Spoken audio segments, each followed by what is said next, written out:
Hello दोस्तों, the scholars group में आपका बहुत बहुत स्वागत है।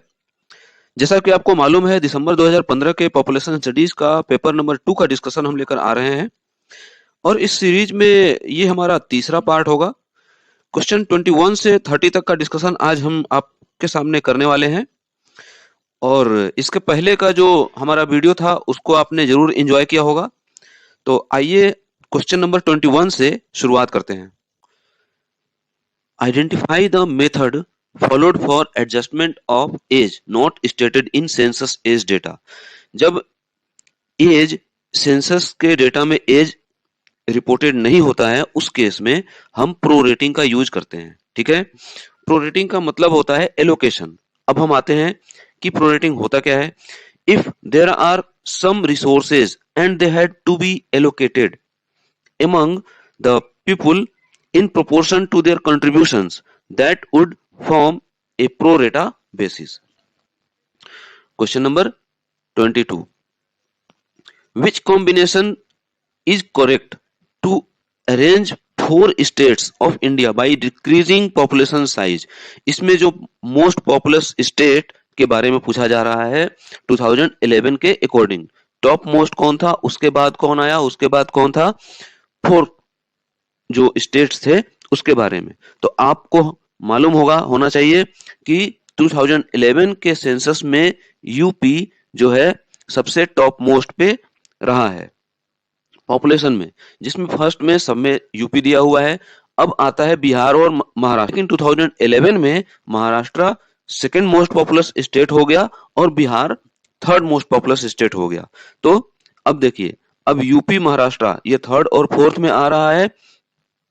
ओके, तो अब हमें इसके बाद का हमें ऑर्डर याद रखना चाहिए कि बिहार के बाद जो फोर्थ नंबर था वो वेस्ट बंगाल था। ठीक है, इसके बाद हमने यहाँ पर एक और भी ऑप्शन डाला हुआ है। यहाँ पर ये हमारा ऑप्शन कौन सा हो जाएगा, थर्ड। इसके बाद हमने और भी ये 2 स्टेट के नाम यहाँ पे अरेंज किया हुआ है। ठीक है, तो इसका ऑर्डर क्या होगा, यूपी, महाराष्ट्र, बिहार, वेस्ट बंगाल, मध्य प्रदेश एंड तमिलनाडु। ठीक है, अब हम आते हैं इंक्रीजिंग पॉपुलेशन साइज पर। इंडिया के जो सबसे मिनिमम जो पॉपुलेशन जो 2011 के अकॉर्डिंग था वो सिक्किम का था। ठीक है, Sikkim, then Mizoram, Arunachal Pradesh, Goa and then Manipur. ठीक है, तो आप टॉप मोस्ट और टॉप लिस्ट आप ये याद रखेंगे। Question number 23। According to the census of India 2011, which among the following group of the states has 52% children in age group 0 to 6 years। ये टोटल कॉम्बिनेशन जो था ये UP, Bihar, Maharashtra, Madhya Pradesh and Rajasthan का था। ठीक है, यहाँ पे हमने ये मेंशन किया हुआ है। ऑप्शन नंबर 4 इसका आंसर हो जाएगा। Question 24। Which one of the following is the correct relationship between prevalence P, incidence rate I and duration D of disease? देखिए, इसमें जो रिलेशन होता है वो P इक्वल टू DI होता है। ठीक है, prevalence is equal to duration and incidence. ठीक है, prevalence is the proportion of a population that has a condition at a specific time, but the prevalence will be influenced by both the rate at which new cases are occurring and the average duration of disease। ये इसका एक छोटा सा information definition. ठीक है, question 25। ये matching problem है। ये जो है मैचिंग प्रॉब्लम है। अब इसमें हम देखते हैं लिस्ट 1 से लिस्ट 2 को मैच करना है। Fertility, parity, nuptiality and fecundity. ठीक है, फर्टिलिटी का केस क्या होता है, जब the reproductive performance of a women और ग्रुप ऑफ वुमेन, ये हो जाएगा फर्टिलिटी के केस में फर्स्ट नंबर। पैरिटी जो होता है वो ऑर्डर को दिखाता है। ठीक है, तो इस केस में क्या हो जाएगा, पैरिटी ये fourth number. The number of children previously born alive to a women, ये पैरिटी को होगा। न्यूपसैलिटी का मतलब होता है मैरिज। ठीक है, तो जहां भी मैरिज से रिलेटेड यहाँ पे टॉपिक आया होगा ये मैरिज से रिलेटेड ये इसमें मैच हो जाएगा। तो न्यूपसैलिटी क्या होगा, the frequency, characteristics and dissolution of marriage in A population. तो इसका फर्स्ट नंबर हो जाएगा। और लास्ट जो बच गया fecundity, the physiological capacity of a women to produce a child, ये फेकंडिटी हो जाएगा। इसमें एक टर्म आता है फेकंडेबिलिटी, ये होता है प्रोबेबिलिटी। ठीक है, इसके बारे में हम देख लेते हैं। हमने यहाँ पे इसको अरेंज करके रखा हुआ है। फेकंडिटी और फेकंडिबिलिटी में आप बिल्कुल भी कंफ्यूज ना होइएगा। फेकंडिबिलिटी जो होता है probability of achieving A pregnancy with in 1 menstrual cycle, इसकी डेफिनेशन ये होता है। ठीक है, तो आप इसके साथ साथ में एक फेकंडिबिलिटी भी याद रखिए। क्वेश्चन नंबर 26 पर आते हैं। In a sample survey sampling biases are not due to which among the following? Faulty selection of the sample, substitution of sampling unit, faulty demarcation of sampling unit, none of these above। देखिए, कोई भी sample survey करने से पहले हमें ये पता होना चाहिए कि हमारा टारगेट पॉपुलेशन कौन सा है।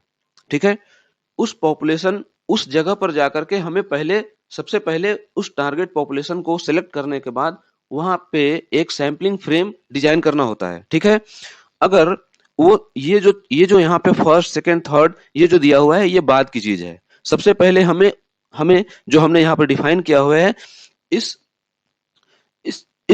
टारगेट पॉपुलेशन को डिफाइन करना जरूरी है कि हमें एक्चुअली में इंटरव्यू किससे करना है। ठीक है, टारगेट पॉपुलेशन जो है, इस टारगेट पॉपुलेशन को डिफाइन करने के बाद हमें सैंपलिंग फ्रेम डिफाइन करना होता है जो इस टारगेट पॉपुलेशन के अंडर आएगा। इस सैंपलिंग फ्रेम के अंडर से ही हमें सैंपल सिलेक्ट करने होते हैं। लेकिन अगर किसी वजह से सैंपलिंग फ्रेम ही हमारा गड़बड़ हो जाए, सैंपलिंग फ्रेम हमारा टारगेट पॉपुलेशन में न आए, तो उस केस में जो होता है सैंपलिंग बायसेस होने की संभावना होती है। क्योंकि जो जैसे ये इस फिगर में दिख रहा है, टारगेट पॉपुलेशन हमारा ये ब्लू कलर में है। सैंपलिंग फ्रेम जो इस टारगेट पॉपुलेशन के अंदर से ही होना चाहिए। ओके, लेकिन इसका कुछ एरिया यहाँ पर बाहर में है। तो जब ये बाहर है, इस केस में हम जो सैंपलिंग फ्रेम हमने जो बाउंड्री लाइन से बाहर हमारा सैंपलिंग फ्रेम चला गया, तो उस केस में जो सैंपल भी सिलेक्ट होगा, जिस सैंपल से हम इंटरव्यू करेंगे वो हमारे टारगेट पॉपुलेशन के अंडर में आएंगे ही नहीं। तो हमें जो एग्जैक्ट इन्फॉर्मेशन मिलना चाहिए वो इन्फॉर्मेशन हमें नहीं मिल पाएगा। उस केस में क्या होगा, बायसेस होगा। ठीक है, और हाँ, सैंपल्स जो हमारा टारगेट पॉपुलेशन के अंडर में अगर हमारा सैंपल आता भी है तो हम वहां तक नहीं पहुंच पाते हैं, या फिर जो रिस्पोंडर है वहां तक पहुंचने के बाद भी वो कोई रिस्पॉन्स नहीं दे पाता है, उसकी वजह से भी सैंपलिंग बायसेस होता है। तो ये हमने इस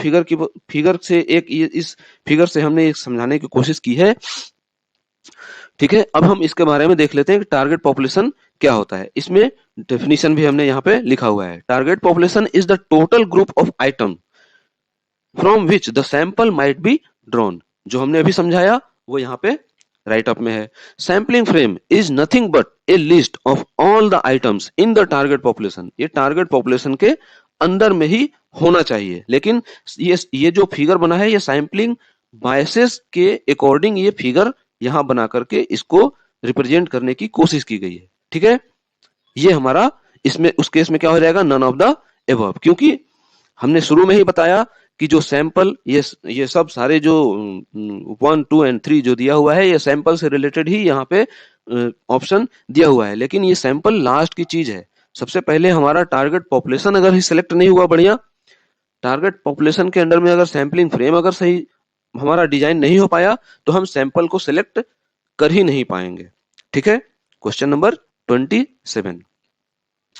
arrange the following approaches adopted by family planning program in India in chronological order। आपको याद होगा जुलाई 2018 का क्वेश्चन जब हम डिस्कस कर रहे थे, उसमें फैमिली प्लानिंग से रिलेटेड टॉपिक था, क्वेश्चन था। उसमें हमने इस camp approach, extension approach, clinical, reproductive, इन सब के बारे में हमने डिस्कस किया था वहां। अगर आपने उस पेपर को अच्छे से देखा होगा, उस हमारे लेक्चर को देखा होगा अच्छे से, तो आप इस क्वेश्चन को कर ले जाएंगे। ठीक है, इसका मैंने उसमें वो भी बताया था कि इसका क्रोनोलॉजिकल ऑर्डर भी पूछा जाता है। जो सबसे पहले आया था वो क्लिनिकल अप्रोच, फिर नेक्स्ट आया एक्सटेंशन अप्रोच, एक्चुअली में ये एक्सटेंशन एंड एजुकेशन अप्रोच था, ठीक है। फिर आया इंटीग्रेटेड अप्रोच, इस जिसमें जो यहाँ पे इंटीग्रेटेड मेंशन नहीं है, इसके मतलब एक्सटेंशन के बाद इंटीग्रेटेड आया। फिर कैंप अप्रोच आया, ठीक है। फिर reproductive and child health programme आया। तो इस केस में हमारा कौन सा हो जाएगा, C B A and D. तो इसमें आंसर कौन सा हो जाएगा, C B A and D, ठीक है। अब आते हैं इसके थोड़ा सा और भी देख लेते हैं। देखिए, the chronological order of approaches adopted by family planning, ये जो मैंने अभी ऑर्डर बताया वो ये दिया हुआ है। इसमें क्लिनिकल अप्रोच जो था वो rhythm method of family planning was adopted in clinical approach, और कैंप अप्रोच में वेसेक्टोमी कैंप ये लगाया गया था, ठीक है, वेसेक्टोमी। इसमें एक लाइन और देख लेते हैं। The family planning programme in India is a 100% centrally sponsored programme, ठीक है। क्वेश्चन नंबर 28 पे आते हैं। In which of the following year community needs assessment approach CNAA was introduced in the family welfare program in India। अब देखिए, family planning और family welfare दोनों से रिलेटेड आ गया question.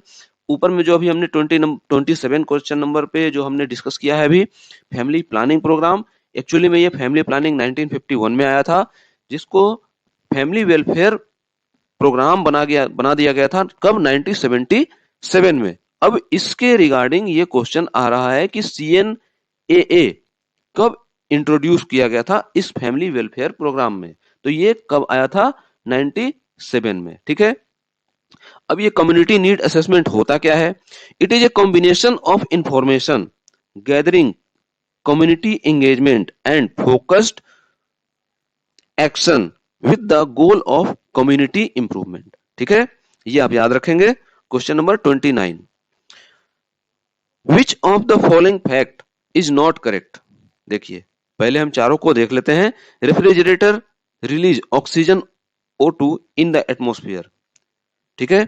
Smoking is related with lung cancer, concentration of lead in the blood is related with higher anemia level among children, constant exposure to higher level of noise pollution is related with hearing losses। सबसे पहले ये देख लीजिए कि इसमें क्या पूछ रहा है कि नॉट करेक्ट, ठीक है। तो जो रेफ्रिजरेटर जो रिलीज करता है वो ओजोन को रिलीज करता है, ओजोन, या इसे CFC क्लोरोफ्लोरो कार्बन भी कहा जाता है, ठीक है, इन द एटमॉस्फेयर। तो इसमें ऑप्शन नंबर 1 हो जाएगा जो कि करेक्ट नहीं है, ठीक है। और जो करेक्ट आंसर होगा उसका ये होगा ओजोन, ठीक है। Question 30, which one of the following is not the stated objective of national population policy. National population policy 2000 में आया था, ठीक है। इसमें जो ऑब्जेक्टिव्स थे वो ऑब्जेक्टिव कौन कौन से थे, इमीडिएट गोल था, इंटरमीडिएट गोल था और लॉन्ग टर्म गोल था, ठीक है। अब इसमें हम पहले ऑप्शन देख लेते हैं। Reduce maternal mortality by 3/4 to address unmet need of contraception and to provide integrated service delivery for basic reproductive and child health care. ये जो गोल था ये इमीडिएट गोल था 2000 में जो आया था, ठीक है। To bring TFR to the replacement level by 2010, ये TFR को 2.1 तक लाने का जो गोल था वो इंटरमीडिएट गोल था, ये भी सही होगा। To achieve stable population by 2045, ये जो था ये लॉन्ग टर्म गोल था, ठीक है। तो जो किन्हीं वजह से जो इस गोल को अचीव नहीं कर पाया गया 2010 में 2.1 तक जो है रिप्लेसमेंट लेवल को अचीव नहीं कर पाया गया, तो इस स्टेबल पॉपुलेशन को का गोल हमने देखा कि 2070 तक इसको बढ़ा करके कर दिया गया है। तो इस केस में जो आंसर होगा वो फर्स्ट नंबर हो जाएगा, ठीक है, कि जिसमें ये इन सब ऑब्जेक्टिव में ये ऑब्जेक्टिव शामिल नहीं है, ठीक है। अब इसके हम थोड़ा सा इंफॉर्मेशन पे आ जाते हैं। NPP 2000 was launched on 11th May 2000 with 3 types of objectives। कौन कौन से थे, इमीडिएट अभी हमने बताया ऊपर, मीडियम टर्म, लॉन्ग टर्म, 3, ठीक है। इमीडिएट ऑब्जेक्टिव में कौन कौन से थे, जो ऊपर में भी जो सेकंड नंबर ऑप्शन में जो लिखा हुआ है सेकंड नंबर में, ये to address unmet need, same thing हमने यहाँ पे भी मेंशन किया हुआ है, to address the unmet need for contraception, health care infrastructure and health personal.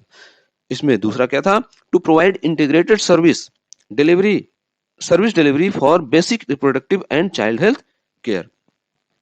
Medium term objective जो था, to bring the TFR to replacement level by 2010, जिसको अचीव करना था, टीएफआर को 2.1 तक लाना था, कब, 2010 तक, ठीक है। लॉन्ग टर्म ऑब्जेक्टिव, ये to achieve the a stable population by 2045, ये हमने कहां से लिया है, यहाँ पे ये मेंशन है, ठीक है। आप इसको नोट करके यहाँ पे और भी डिटेल देख सकते हैं। इसमें और सम मोर इंफॉर्मेशन देख लेते हैं, क्योंकि ये हमारा लास्ट का क्वेश्चन है आज का 30 नंबर क्वेश्चन। इसमें थोड़ा सा और भी जानकारी ले लेते हैं, ताकि इससे रिलेटेड कोई क्वेश्चन और अगर आगे किसी पेपर में और डिस्कस हम करें, या फिर आने वाले नेक्स्ट जो एग्जाम में एनपीपी से रिलेटेड कोई क्वेश्चन आए, तो आपका मैक्सिमम कवर यहीं पर हो जाए और आप वहां पर आसानी से समझ सकते हैं उस क्वेश्चन को, ठीक है। Due to larger population size in north and central India, north और सेंट्रल इंडिया में लार्जर पॉपुलेशन साइज देखा गया है, ठीक है। The TFR of 2.1 could not be achieved and therefore the time period was extended up to कब तक, 2070 तक, टू स्टेबिलाइज द पॉपुलेशन, ठीक है। यहाँ पे जो नेक्स्ट क्वेश्चन है, नेक्स्ट ऑप्शन है, नेक्स्ट लाइन है, ये लिखा हुआ है, new long term goal to stabilise the population by 2070। When NPP 2000 was launched, India's TFR was 3.2, ठीक है। India's TFR has reduced from 2.3 in 2016 to 2.2 in 2017। देखिए, एनपीपी जब लॉन्च हुआ था 2000 में, उस समय टीएफआर 3.2 था। 2016 तक ये 3.2 को 2.3 पलट दीजिए, 2.3 हो जाएगा। 2016 तक 2.3 हो चुका था। 2017 में नए रिकॉर्ड के अकॉर्डिंग ये 2.2 है अभी, ठीक है। टीएफआर के डेफिनेशन को देख लेते हैं। The number of children expected to be born per women during her entire span of reproductive period. Next line है, 24 states have already achieved TFR by 2013। 2013 तक 24 states ने TFR को अचीव कर लिया है, जिसमें TFR को 2.1 या उससे कम तक लाना था, ठीक है। जिसमें सबसे कम जो है वो त्रिपुरा का है, हमने यहाँ पे मेंशन नहीं किया है, लेकिन ये त्रिपुरा का है। और जो अभी जो मैक्सिमम तक है 2.1 तक जो टीएफआर को अचीव कर चुका है जो स्टेट, वो उड़ीसा है, जिसमें एक यूटी जो है वो त्रिपुरा से भी कम है, अंडमान एंड निकोबार का। तो आज के लिए बस इतना ही। उम्मीद करता हूं कि जब तक इसके आगे के क्वेश्चंस का डिस्कशन लेकर आऊंगा, आप क्वेश्चन नंबर 1 से 30 तक तैयार कर चुके होंगे। तो इसके आगे के लिए वीडियो देखने के लिए हमारा चैनल जरूर सब्सक्राइब करिए। धन्यवाद।